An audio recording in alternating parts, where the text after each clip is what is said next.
À 3 jours de la fin du mercato estival, le FC Barcelone devrait recevoir un joli cadeau tombé du ciel. L'équipementier Nike va signer un nouveau contrat avec le club catalan. Mieux vaut tard que jamais. En ce mardi 27 août, 3 jours avant la fermeture officielle du mercato estival, les finances du FC Barcelone vont peut-être enfin se débloquer.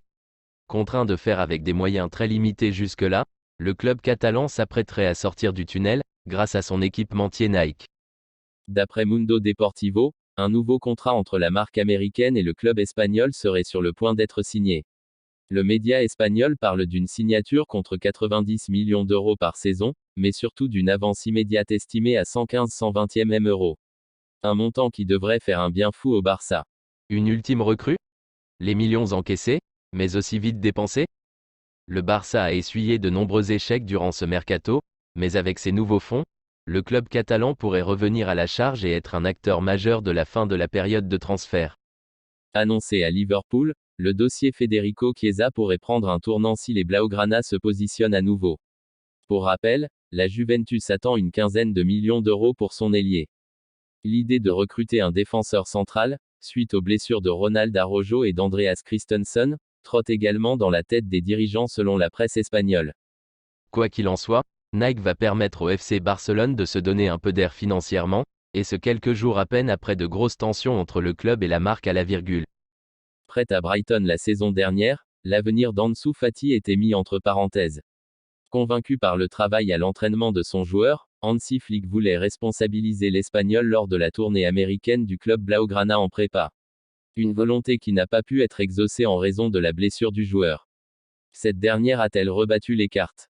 En difficulté avec la période d'enregistrement des joueurs, le FC Barcelone voit le bout du tunnel. Alors que ce mardi, le Barça affronte le Rayo Vallecano, 21h30, Ansu Fati a été enregistré, au même titre que Dani Olmo. Les deux Espagnols vont donc pouvoir disputer leurs premières minutes en Liga cette saison. Le jeune révélé en classe jeune au Séville FC portera le numéro 10, numéro que Lionel Messi lui avait légué lors de son départ du club. Flick compte toujours sur son joueur. Bien que certaines informations fassent état d'un possible départ dans cette dernière ligne droite du mercato, l'entraîneur compte sur Ansu pour disposer de plus d'alternatives en attaque cette saison, comme le prouve ce mouvement du club. L'entraîneur avait loué les performances de son joueur ce week-end après la victoire contre Bilbao. J'espère que lorsqu'il reviendra, il montrera le même niveau que celui qu'il a montré lors de l'entraînement de pré-saison. Reverra-t-on Ansu Fati avec le maillot du Barça dans les prochaines heures à l'occasion du déplacement sur le terrain du Rayo Vallecano? Élément de réponse ce soir. Le FC Barcelone et son entraîneur allemand, Hansi Flick, peuvent pousser un ouf de soulagement.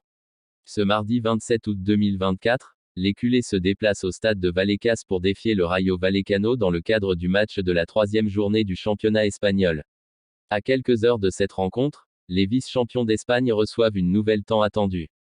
Dani Olmo enfin enregistré en Liga. Meilleur buteur du dernier championnat d'Europe en Allemagne, Dani Olmo a signé officiellement au Barça cet été en provenance du RB Leipzig.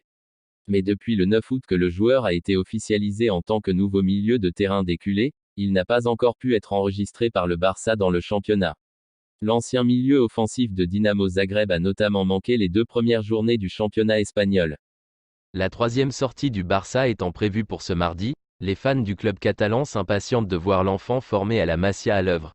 D'ailleurs, Hansi Flick était aussi impatient de voir l'artisan à l'œuvre dans son effectif, surtout après le retour de Gundogan à Manchester City ou encore les départs en prêt de Clément Lenglet, Atlético Madrid, et de Vitor Roque, Real Betis.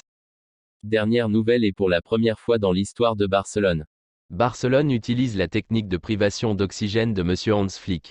Cette technique guérit les muscles plus rapidement et améliore la circulation sanguine et est utilisée dans les meilleures équipes du monde. Flick est le premier entraîneur de l'histoire à utiliser cette technique avec le Bayern Munich et après le Real Madrid les a suivis à cause de lui et Manchester City les a suivis. Les joueurs ont senti leurs muscles s'améliorer et ont ressenti une belle carte aujourd'hui lorsqu'ils ont utilisé cette technique. Beaucoup les joueurs du FC Barcelone ont secrètement confié à la presse qu'ils voyaient de grandes différences entre les méthodes primitives utilisées par Xavi et les méthodes modernes utilisées par Flick, et qu'ils sentaient qu'avec Flick, ils se sentaient différents. La direction du FC Barcelone était également satisfaite des méthodes modernes de Flick et de la mise à jour des dernières technologies pour les joueurs, et il voit que le fait que l'équipe continue comme cela signifie qu'elle est sur la bonne voie. Hans Flick, depuis le premier jour où il a rejoint le club, était déterminé à changer le style et la méthode de travail à Barcelone, et jour après jour, nous voyons d'excellents résultats.